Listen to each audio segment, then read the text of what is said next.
I think the Doolan Prize is a great opportunity to celebrate the architecture that comes out of Scotland, and there is so much going on there that's interesting and exciting. Scotland is unique in terms of its climate and its landscape, and even its cities are unique within the UK. And I think the architecture that is born out of that is also unique and very worthy of celebrating. And of course it's made possible by the ongoing generosity of the Doolan family that support this award every year.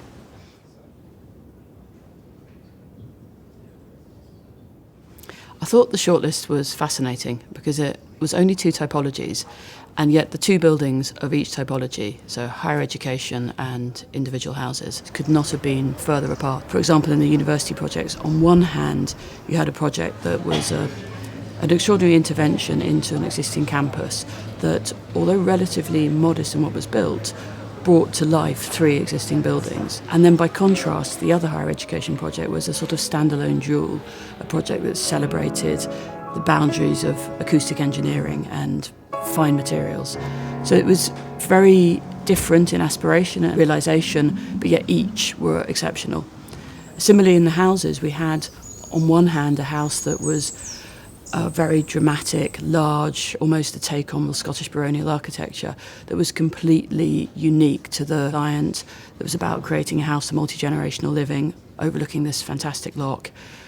And then by contrast, the other house was an exercise in modest restraint, much smaller, much lower budget, again, very tailored to the client's needs and clearly a result of a close collaboration, but yet different in almost every way.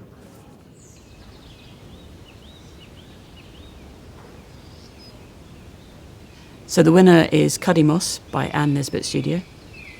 It's a project that the jury felt came as close to perfection for its typology as we've seen. An extraordinary exercise in modesty and restraint. This beautifully detailed building, sat in its Ayrshire landscape, brings back to life an abandoned farmhouse building in such a sensitive and thoughtful way, and has created a home that is utterly tailored to the client. And we were slightly lost for words. It really is beautiful.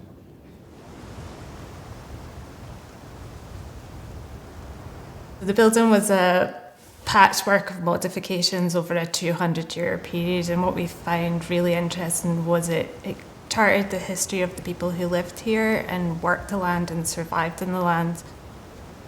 I think for myself and the client, the very first discussion that we had was that he felt that he was the custodian of the building rather than the owner. And so it was important that we retained as much of the ruin as possible and that we didn't try and put it back to a kind of romanticised version of what you might assume it would have been 200 years ago. And any extension or alteration or intervention that we did, we wanted it to sit in harmony with the ruin. We didn't want either part to be more important than the other. Buildings of this quality, it's such an honour to visit them, and it just makes me so happy.